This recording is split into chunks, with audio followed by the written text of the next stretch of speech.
Welcome everyone to another episode of the Strive for Good Life podcast. My name is Nino Pinguera, and I'm super excited to have Linda Terjesen.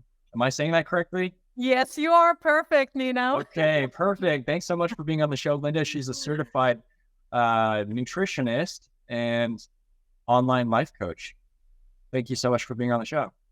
Thank you, Nino. I am happy to be here. Yes, certified nutritionist, online health and life coach, and soon to be a certified positive psychology coach. That's a mouthful. Wow. Okay. Yeah, that is a mouthful.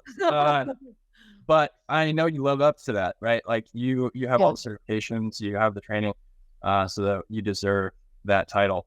I love asking people kind of how they got started, what those early influences were in their lives that got them into business, and maybe, those entrepreneurial seeds that were planted in their minds. So maybe just start us off with your background. Sure, Nino. Thank you. So I lost, it's kind of a sad story, but I turned it into something positive for the world. So in 2006, 17 and a half years ago, I lost my only brother to a sudden heart attack. He was 45 years old.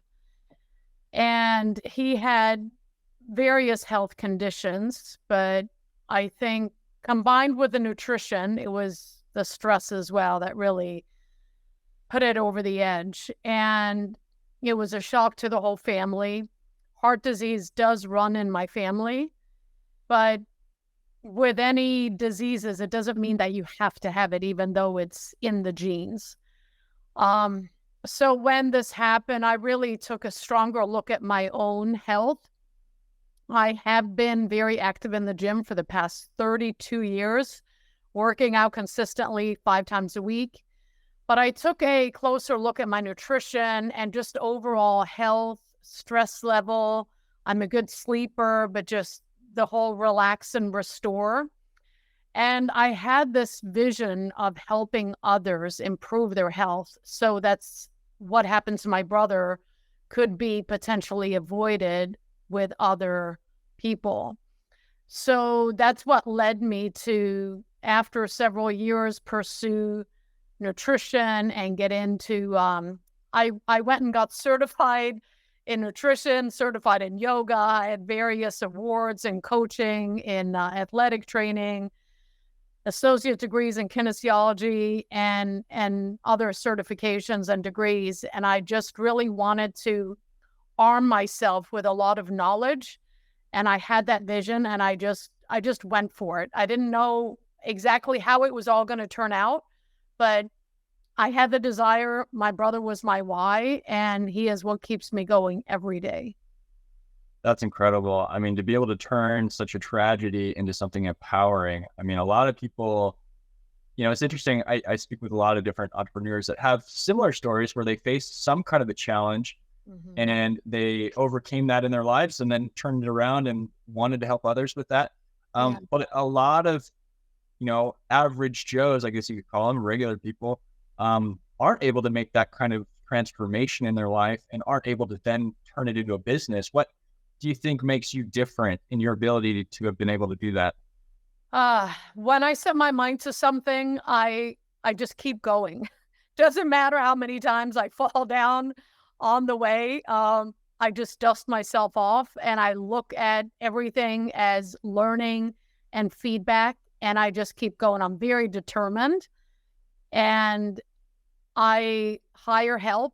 I ask a lot of questions, and I don't feel shame if I'm not where I'm supposed to be. We could always be further ahead. We could also always be further behind. So just taking every day and staying as positive as you can, learning, and just keep going for it. Don't lose sight of the dream. Okay. Yeah. So really, I love that. I love that you've been persistent and you just relentless in your pursuit of the vision that you had to help others. I think that's what it takes. So maybe, walk the audience through, I guess how you transition from making it your own journey to then, being able to help others. Did you just jump immediately into coaching, or, what did that look like? Because I know a lot of people when they're starting, they're not really sure how to begin. So how did that happen for you? Yeah.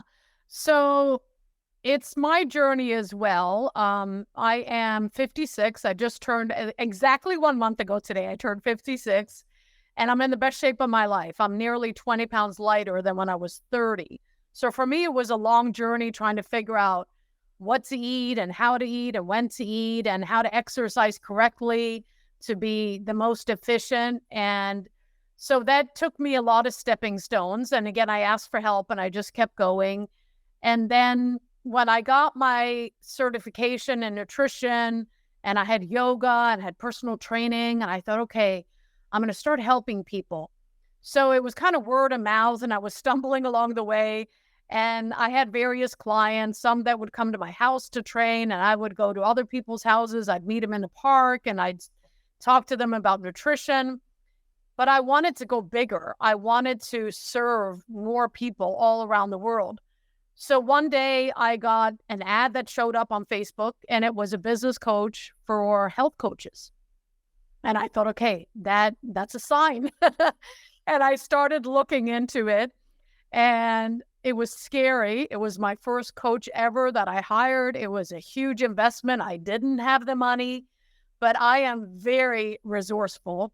So I used my resourcefulness and I got creative and I figured out, how to hire this business coach because I already had my business set up. I had it incorporated. I had all of the, like that kind of admin back office stuff set up, but I didn't know how to bring it all online.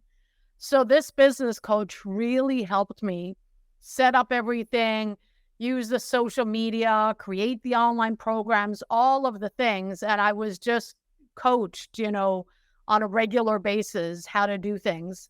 And it was a great journey. And one of the words he used for me in front of all the other coaches was relentless, because one time he did a coaching episode and or a Zoom, and he asked, who here is afraid of failure? And I didn't raise my hand. And he's like, I know Linda isn't. She'll keep going and going. You are so relentless and we can all learn from you. You're so inspiring. So that really was nice to hear. And it just, kept me going even more, an extra push.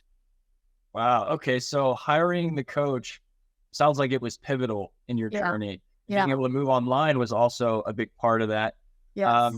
That's interesting because so many people are afraid of going online, afraid of the social media. Right.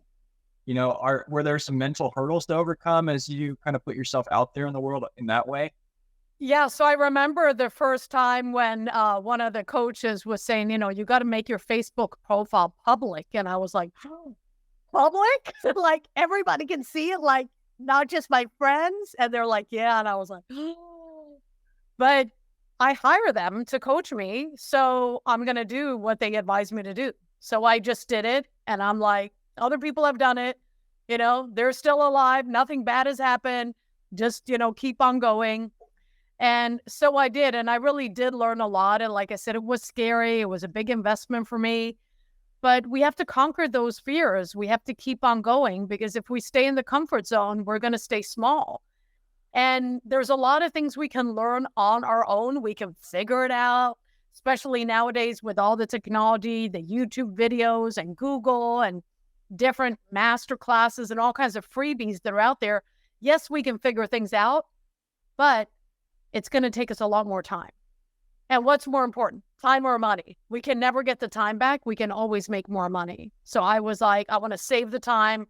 I'm not getting any younger. Let me just, pay the money and jump all in. And that's what I did. Yeah. Okay. So you just decided that fast tracking it was worth the expense. Yeah. I think that's a valuable lesson to anyone listening out there, because you're right. So many people, and especially people with the entrepreneurial mindset, they think they can do everything themselves. And so they don't hand it off, or they don't seek out the help that they need. So I think that's incredible that you were able to do that. And then, obviously your results speak for themselves, right? Yeah. Let's talk about, your journey from just coaching and health to kind of the other things you got into, because I know there was some reason behind that. Yes. So as far as like the positive psychology certification, Yeah, so I got into that last year. I always hire coaches because I see the value, right? And I hire them for different reasons, and I like to hire a variety of coaches so I can learn different things and keep evolving and growing in my business and help my clients even better. So last year, in March, I lost my best friend who was my mom. And it was a really devastating loss for me, even though she was older. It's the normal, how do you say it? It's the normal thing that happens, right? You lose your parents. Like for my brother, it wasn't, you don't normally lose your siblings. It's usually the parents come first. But when I lost my mom, it was really a tragedy for me because we were so close and she was my best friend and we would travel together and do all these things. And I started thinking, I started getting just sad and I found myself a little bit depressed and I was crying a lot. And it's hard for me to even talk about it without crying now. But I was thinking also back to clients that I help who come to me mainly because they want to lose weight. And there's everything from like 5 pounds to, 100 pounds that women want to lose. And they're typically my age range. They're over 50 and they have attempted to lose weight many times and they've lost it, but they haven't kept it off. So it's that wave, you lose, you gain, you lose, you gain. And the more you do it, the more it hurts your metabolism, your hormones, and also your mindset. So I was thinking also about these clients and how hard it must be to continuously do this again and again. And that's why they get frustrated, they get depressed, they have anxiety, they're sad, they don't sleep well, like all of these things. And I could see some of these feelings for myself with losing my mom. And then one of the coaches that I had, she announced that she was doing a certification for positive psychology. And I thought, this is the sign again. And I started looking into it and I was like, I'm going to do it because it's only going to help me and my clients. And so I am just finalizing everything and I'll have my certification complete next month. And I'm super excited about it. I've learned a lot. And there's a lot of areas that I'm already coaching my clients differently because of the certification. Yeah, I really appreciate you sharing that experience with us. I know that any kind of loss is difficult to cope with and deal with, and especially when it's a parent, no matter what the age is, right? That's yeah. So thank you for being vulnerable and You're welcome. willing to speak on that. I think it's so fascinating because, it seems that in the world today, mental health issues are only getting more pervasive, right? Mm-hmm. And so we absolutely need people that are helping on this level. And I think it's amazing that you've decided to shift. And I find it fascinating, this relationship that mental health has with our general health, right? So maybe speak on that. How have you seen those two things connect? So obviously, if we're not sleeping well, which I even know that happened to my mom after losing her only son, she didn't sleep well, like probably for the rest of her life. Like some days she did, but there were times that she didn't sleep well. And I know it was, worries and just, thoughts about her only son and what happened, how could it have been avoided, and all of these things that, we think about and we try to, tell ourselves, oh, could I have helped? And, what did I do wrong? And all these things. So obviously when we don't sleep good, our next day is ruined. We're not able to do as much. We don't have the same energy. We're not as productive. And when I have clients that don't sleep well, same with them, right? They don't want to go work out. They're dragging throughout the day. And then you also don't make the healthiest choices when it comes to food because you're looking for a pick-me-up. So you want some extra sugar, some extra chocolate, an extra cup of coffee, whatever it is to like keep you going. So sleep is very important. And also, if you're depressed and you're like, well, a tub of ice cream last night, maybe a small or a big tub or whatever it is. And then the next day you don't feel good, but then maybe something happens and, because life happens, there's always going to be something. And then it's like, oh, well, what the heck? I'll just, finish the rest of the ice cream and, I can start over again tomorrow or Monday or whatever. So it's all of these things that, life is always going to happen, but it's about when we fall down, how long do we stay down? Because the faster you can get up each time, the faster you're going to get back on track. And when I coach my clients and, especially around this time of the year, there's all these holiday parties and all of these things going on, and it's harder to stay on track. So I work a lot with my clients on balance, moderation, and variety. I call it my BMV method, similar to a BMW, but a BMV. And just trying to balance everything out and eat in moderation when you go to parties and events and whatever, and then have a variety of nutrients. Because if we eat healthier, it's going to help fuel our body. And just, drinking a lot of water to get energy in different ways and not just from caffeine and from sugar. Yeah, absolutely. It is tough when the holiday season comes around and you have all these excuses. I mean, to put it bluntly, for why you can cheat and be a little more lax with your diet, and it absolutely hits you hard. Yeah. And this is really the best time of the year to have support, to join a program or a challenge or something so that you can have support.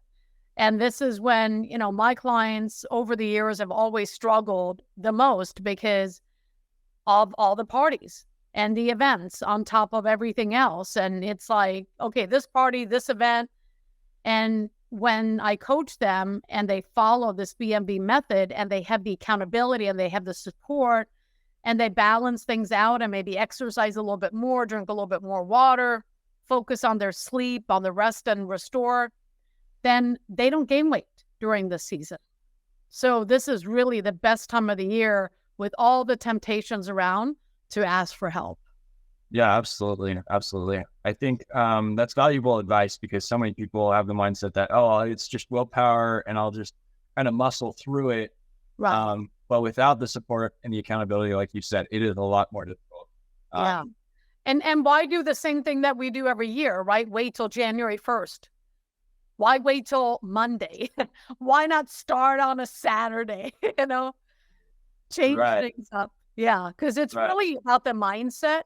Whatever we do, we have to change the way we think. Because if we keep thinking the same way, if we're not willing to get out of the comfort zone, then we stay the same.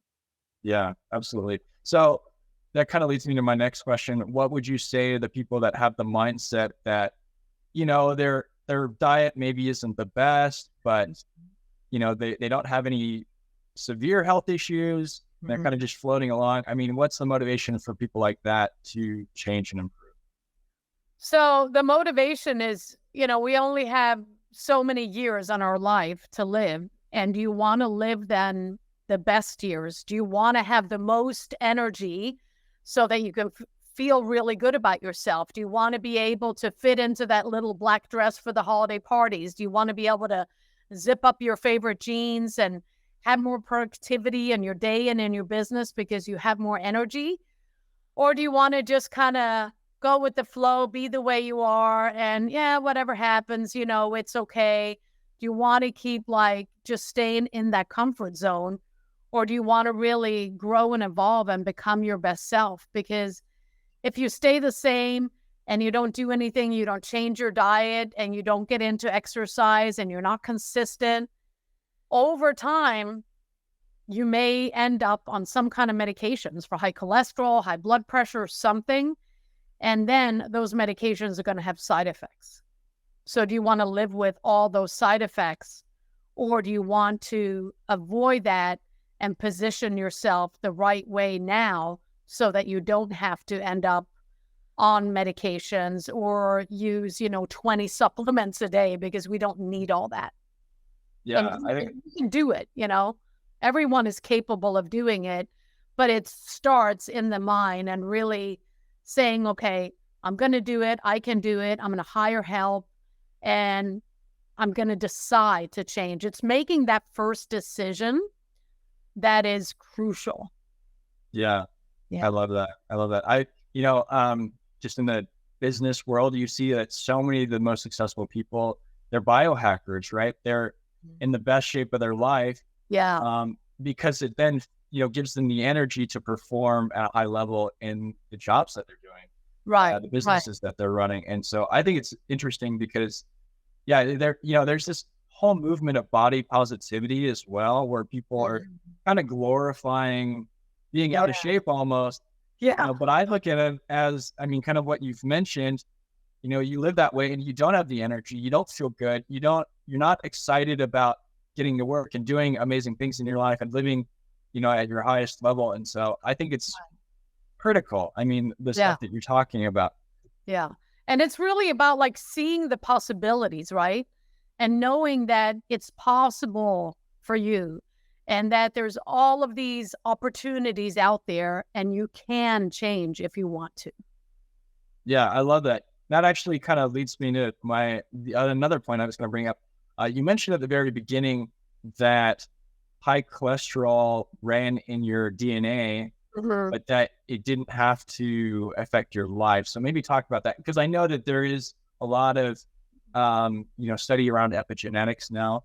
Yeah. How your DNA can change. Right. So maybe touch on that a little bit. Yeah.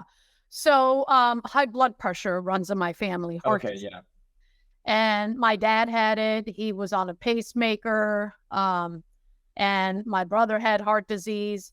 And after my brother passed and I went to the doctor to get a complete checkup, I was stressed out. I wasn't feeling my best and my blood pressure was up.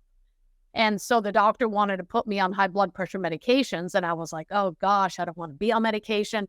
So she put me on a very low dose. And then I took it. I went and bought a heart monitor right away. And then my blood pressure went down, but it went way down. So then I thought, okay, I'm going to cut the pill in half. So I did that. It was still low. And I researched. I got on the internet and I researched about high blood pressure and about, being a woman of this age and what am I eating? What could I eat? And I just really changed things up. And the next time I went back to the doctor, I was like, yeah, I took the medication in half and it's still low. And she's like, I don't think you need this. And she's like, you are like an example of what, clients can do for themselves and patients can do for themselves if they really decide that, hey, this medication isn't for me. I don't want to be on it. How can I figure it out to get off? What can I change? And also, actually, with the cholesterol, my mom had some high cholesterol issues for years, and she was really petite and she was in good shape. I got her started in the gym when she was 57. Although she was petite, she grew very strong. She gained more confidence. She met more people. She met a lot of new friends at the gym. She always called the gym her lifesaver. But she had this high cholesterol. And the doctor would tell her, it's in the genes. And then she would tell me, well, Linda, my doctor said it's in the genes. And I said, Mom, we got to remove those genes and get some other genes.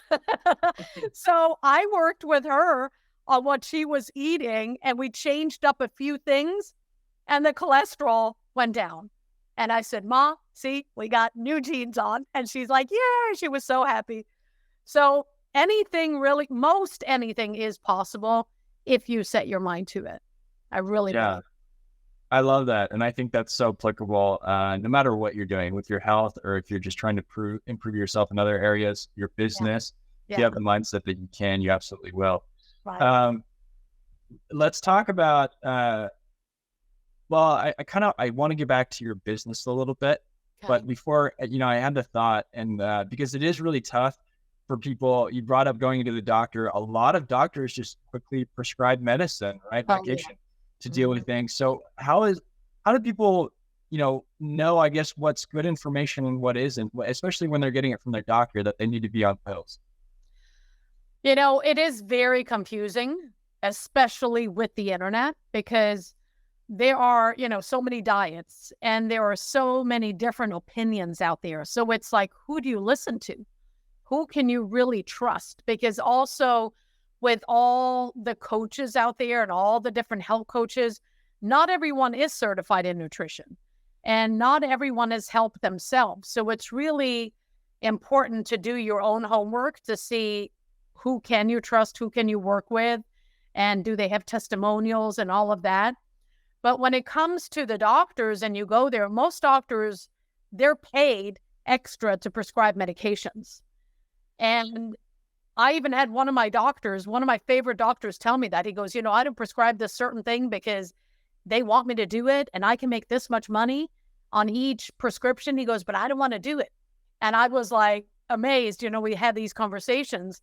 But doctors are not educated and they're not certified in nutrition. So they don't coach you on that. And most doctors and the nurses are not in the best shape. And they don't even exercise themselves. So what they'll tell most patients is eat less, exercise more. And that is not always the right prescription because sometimes people exercise way too much. They don't exercise the right way. And sometimes people actually don't eat enough. So it's not always about eating less. But they want to give you a prescription because they make more money that way. So it's like, here, take this for your blood pressure, take this for your cholesterol or thyroid or whatever. Or, I had one of my clients that went to a chiropractor who prescribed her all these supplements. It was costing her $2,000 a year. And I said to her, what are you doing with all these supplements? She goes, I don't know why I'm taking them. So we went through and we eliminated supplement by supplement carefully over time. And it didn't make any difference. She wasn't feeling any worse with not living on all these supplements. And I've helped a lot of clients also reduce and eliminate medications, of course, with their doctor's approval. Because if they lose weight, they're naturally going to be healthier and they're eating healthier and they're exercising more. So it's all about changing from the inside out. And when they do that and then they go back to their doctor and they're like, hey, can I reduce this medication? And I advise them, ask your doctor because they won't always tell you. So I coach them on asking the doctor, can we, cut this medication in half? Can we have a little smaller dose? So then they go to a smaller dose and a smaller dose. And then in the end, they're able to get off the medication. Because there's so many side effects, Right. And that's what you don't generally hear about as well. I mean, the doctors, they'll mention them maybe, but really, they're life-changing, some of those side effects. And so I think it's important to not be on, or to be on as little medication as possible, right? Obviously, if it's important for you, you have to do what you have to do. But let's get back to your business a little bit. I love this conversation because I'm an advocate of being healthy, eating healthy, exercising. It's important in my life. And I know that I feel so much better when I'm doing the right things, taking the right actions to nourish my body. Yes. And so I love that. And I think this is important for anyone listening out there, anyone, whether or not you're an entrepreneur, but absolutely, if you want to perform at your highest level in business, it's critical as well. But let's talk about, just going back to your business journey a little bit and some of the struggles, some of the challenges that you've had to overcome on the business level. What comes to mind when you think about that? Entrepreneurship is really the greatest personal development journey anyone can ever be on. And when you mentor other people, it brings out a lot of different things in you. And it's really about constant growth and evolution over a lifetime so you can become a better leader and a better coach and really co-create with your clients and not just here, do this, but challenge them to think differently and to have different conversations. And a lot of that can be, tricky because especially when we get into our 50s and beyond, we're so programmed to think a certain way, to behave a certain way. We have these emotions. We're around certain people that encourages different behaviors. So it's changing all of that is not always easy for the client. And it's not always easy as a coach to, keep standing by that and helping the client through all those different challenges that it may bring. And also when you're an entrepreneur, if you're a solo entrepreneur, or maybe you have a few team members, it's, managing the team, and then it's the business that, the ups and downs that come, whether it's financial ups and downs, or, maybe you take time off and then the business, doesn't run as smoothly, all these different things. So there's a lot of things to keep up with and constantly learn. For me, I love learning. So that's a great thing. And it's easy for me and it's fun. But if you don't love learning and you're always looking for the shortcuts, then it's going to be even harder, I think, because it's really, and that's where it goes back to, having that coach to help you, because then you can speed up the time. You have someone you can ask questions. You have somebody in your corner and you're not all on your own. Yeah, I love that you brought up that it is, the ultimate self-development journey to be an entrepreneur. And I agree wholeheartedly, especially because, the element of having to continually learn and improve for your clients, right? To be able to better serve them, to make your business more efficient, whatever it is. So I agree. And I think that's what's so fun about it, is that I have to be my best self to succeed in my business. Right. So you mentioned a couple of things. So your team, managing your team, what was difficult about that? And maybe bring us back to the point where you first had to hire someone, and maybe what that was like and how you went about it. So it's also like hiring the right person, right? And that goes back to like, are people authentic? Are they honest? So taking the steps, but also being mindful and not trusting like completely, because you never know, like, okay, what are they doing? So you got to have like an eye on what are they doing, because I've had a bad hire and then afterwards I've had to go through cleanup, and it's like, gosh, I can't believe like this person did this, and it's also being careful if you do have to let someone go, take in all the necessary steps before you let them go so that they can't get on to, into your systems or anything. So locking all that out before you have the conversation with them. And I think the best advice I got was, hey, if you got to let somebody go, just do it like quick. Get on the phone and just, you don't have to explain a bunch of things. Just get on the phone and tell them it's not working out. And, that's it. I mean, I let somebody go in probably like 2 minutes. It's like, you're done. Thank you. But, I don't need you anymore. Your service is no longer needed. Yeah. Yeah. They say all the time, be slow to hire and quick to fire, right? Yeah, exactly. Exactly the reasons. Yeah. I'm kind of interested in terms of maybe the precautions you took after you learned the lesson of hiring the wrong person. I mean, did you do things differently in terms of, systems that you had in place to be able to watch them more closely, or how did you go about that? Yeah, definitely watch them more closely, and don't give access to something right away if you don't, feel that it's necessarily the right thing, like baby steps, right? So say you have a bunch of systems and you're going to provide access, eventually to say 5 of them. Well, start with one and like give access to the one that if that one blows up, you can still live. It's still okay, right? And just be careful and be mindful and like I said, like track things, have an eye out. And then if things go well, then move on to like the next one.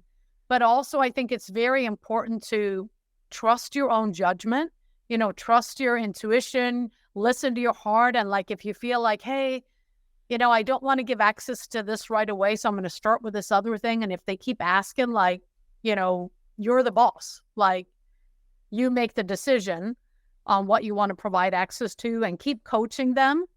And also pay attention to, is the employee coachable?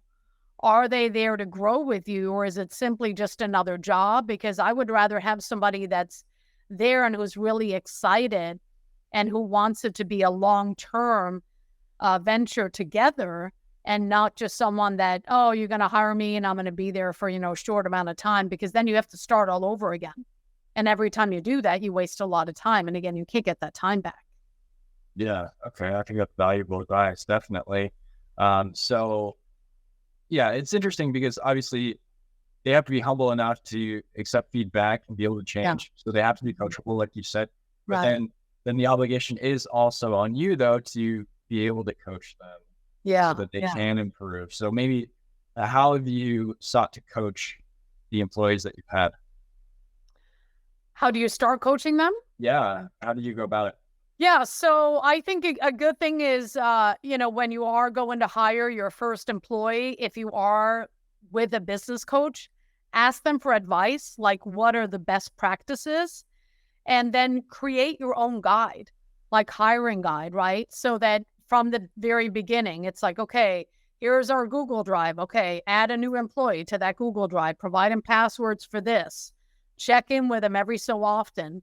Because I think it's also important, especially in the beginning, you want to check in with them more. You want to have more conversations more often, even if they're shorter, to work together and really grow together. And then you're going to find out, I think, fairly quickly if they are the right fit and if they are coachable, if you can train them, if they're listening, if they're taking your advice. And, if they're available or if they come up with different excuses or things that just don't sound good. And if you feel like it's a good fit or not, because I looked at a lot of different resumes and I had recruiters and they would send me, and, it's just sometimes as soon as I saw like the resume, I was just like, no. And maybe they would, send me a picture or their social media. And I would just have like, right away, I knew like no or maybe, right? It's like, and then just being precautious in the beginning. And so being slow to hire, like you mentioned, and being quick to fire if it's not the right fit. Because I think it's important, to grow, you do want to have a team, but you want to have the right team so that you don't end up with a lot of cleanup, because there's been nightmares out there where people have, gotten robbed and they've stolen from them and they've had to, rebuild websites and all these different things. So also make sure you have, backup copies of whatever you can.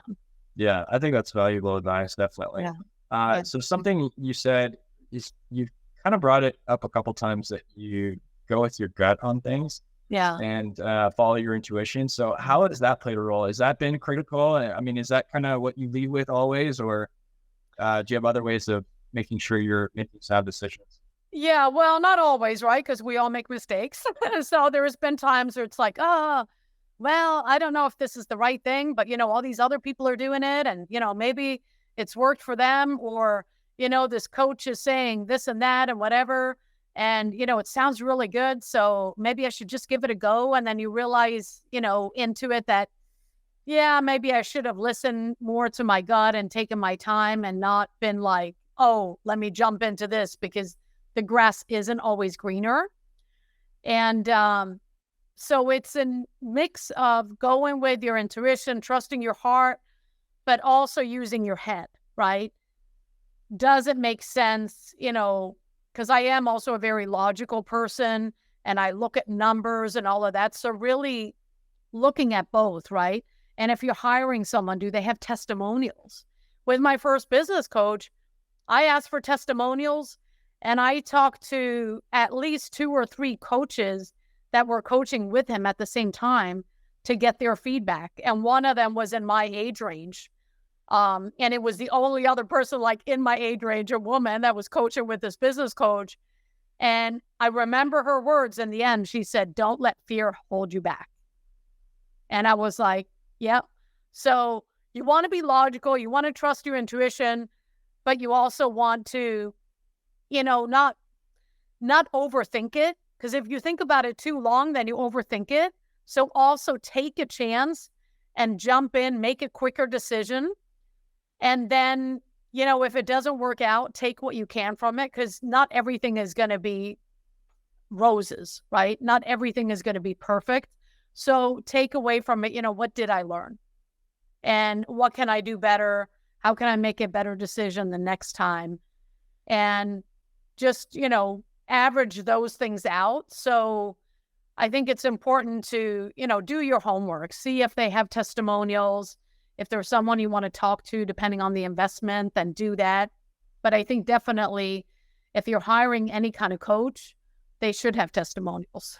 Yeah, absolutely. Absolutely. Yeah. But I like what you said about taking action and not getting stuck on the decision, right? Yeah. Because you're right. You can, even if it goes south, which, some decisions will, right.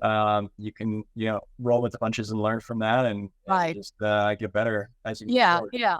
Because like with my clients, I talk to a lot of women and they're, 50 and above. And there's many of them that have never hired a coach before. So then it's scary. And then they have to think about it. And then they have to talk to their husband. And then they have to look at their budget. And then, they have all these things. And I know right away, this is just excuses. Because if you saw the value and you know that you've struggled with the same weight for like 30 years, and I have the testimonials and I'm here, I'm talking to you, you're coaching with me, I'm not handing you off to anyone. It's like, you can trust me. You can listen to what my clients have said and how much I care about my clients. So I have all that, but it's like, if they go into, think about it. If we do that too much, we can actually talk ourselves out of something that in the beginning we really want it, but then we start getting too logical. And then we're like, well, I could use this money for something else. Well, of course you can. You can always use the money for something else. But how often do you actually invest in yourself? And that's one thing with women, especially as they get older. If they haven't invested in themselves, it's harder for them to make that decision because they're so used to investing their time, their money, their effort into everyone else and into everything else, including their business. But then it comes to their health and they're more like, it's scarier because it's their health and they know that they really have to change and put in the effort. So it's a matter of like, are you ready? Are you serious? Is it urgent? Yeah, I think this is really interesting because I've seen a lot of people that they're perfectly happy to invest their money into something that they know they'll get a return on, some kind of a financial investment. Right.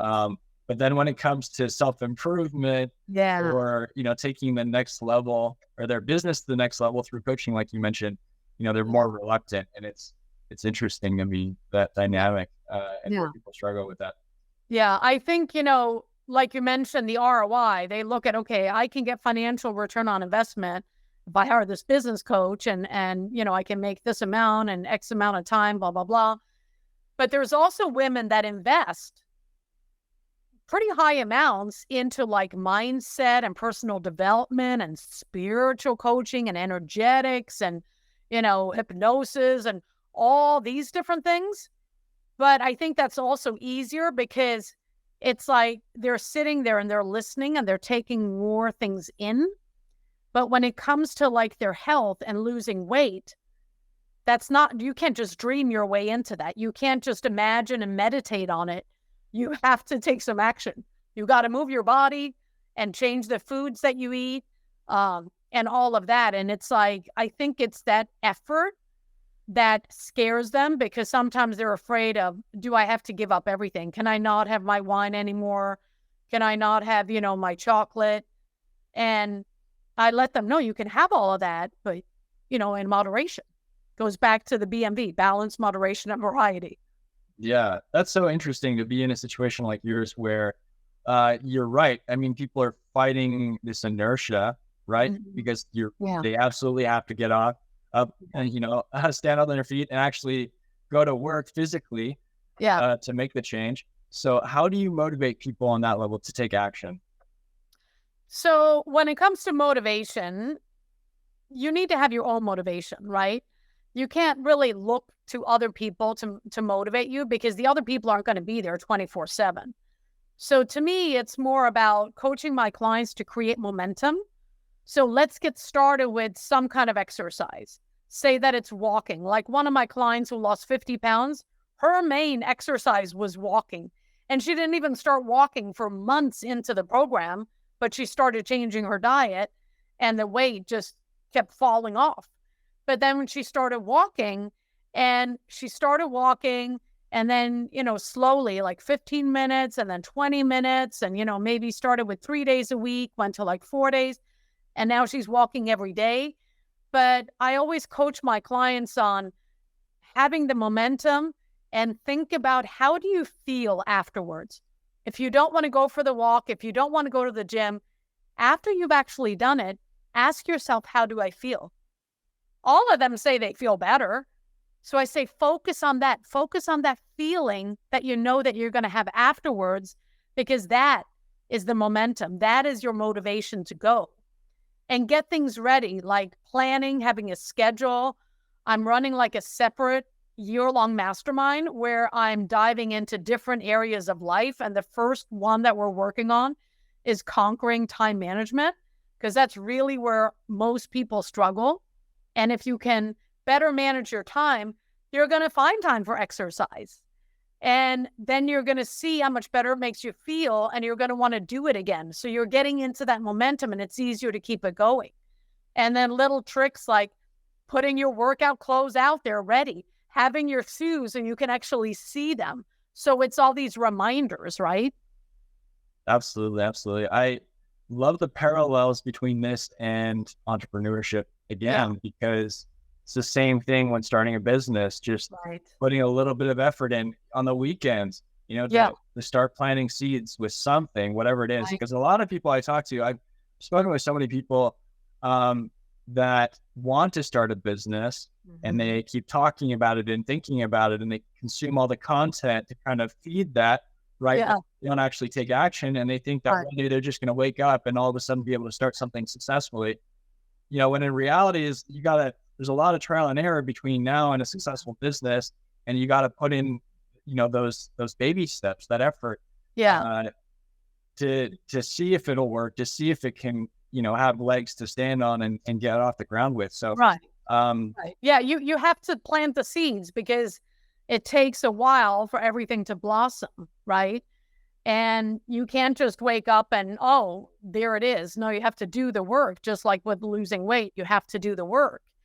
And if you, like my clients and women I talk to, and maybe I have a challenge, like I have a free challenge coming up on January 1st. And then I have a paid challenge right on the back end of that, January 8th. So I'm inviting clients and past clients and new potential clients to this free challenge. And they're like, well, I'll try.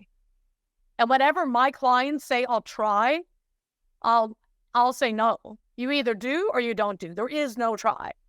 Like, trying is not going to get you results. You either do it or you don't do it. It's that simple. It's when people say, I'll try, they're not serious. Right. That's kind of an interesting topic as well. This, the fear of commitment. I don't know. A lot of people don't want to commit themselves these days. And it's tough to get around that. Yeah. How do you help people move beyond that in your experience? So I ask potential clients when I have a call with them, I ask them where they are with their level of commitment on a scale of 1 to 10. Now, I have a lot of people who say 10, and I can tell they're not a 10.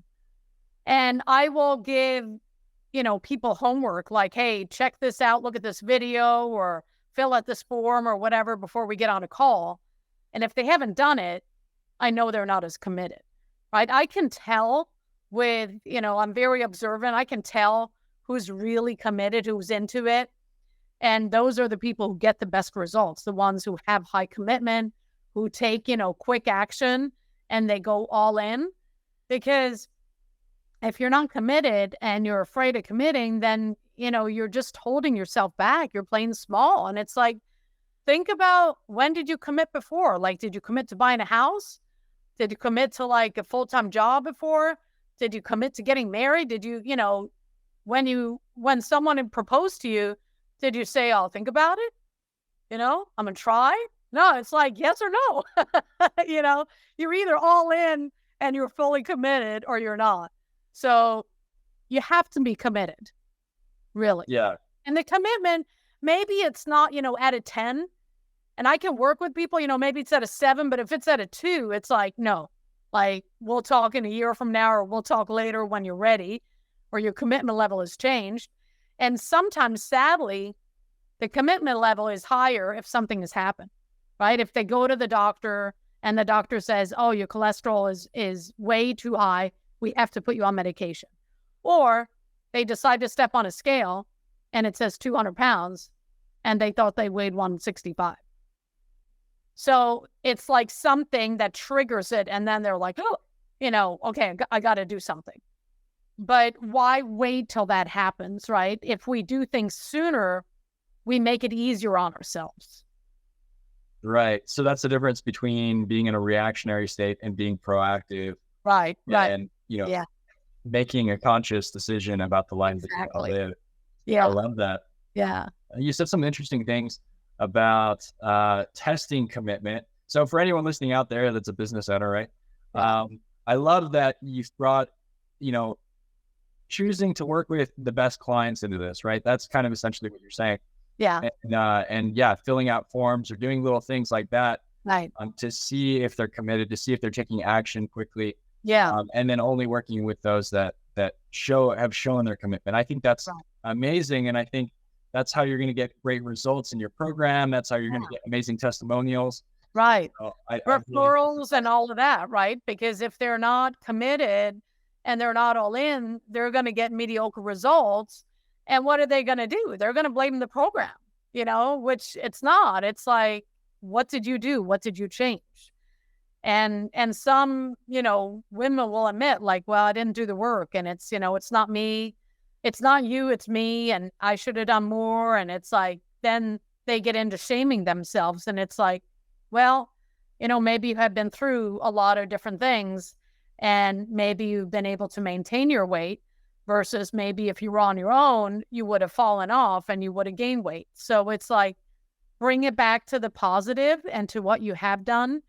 And we can always do better, but we can also do worse. So it's like, where is that middle point and learning from, what has happened and how you can do better and how you can get up and get with it again faster the next time around. Yeah. There's always room for improvement for all of us. Yeah, absolutely. Absolutely. Yeah. I'll never deny that. Yeah. I just realized we're coming up on time. Yes. Where can people go to connect with you? So easiest place is Instagram at Fit with Linda, FITWITHLINDA, Fit with Linda. My website is LTLTE. So my initials LT, Linda Terjesen. So it's Learn to Love to Exercise, LTLTE. So learn to love to exercise. I love that. We'll have the links to that in the show notes so everyone can go there if you're listening. Yeah, I think I also sent you a link to like my my upcoming challenge. I have a freebie as well. Yeah, I was going to say to touch on that. Diets. So feel free to include all of that, and people can reach out. They can contact me via my website or Instagram, or look me up by my name. Many ways. Okay, perfect. Yeah. Well, like I said, I'll have that in the show notes. Awesome. So go there if you're listening to connect with Linda and join one of her challenges. They sound amazing.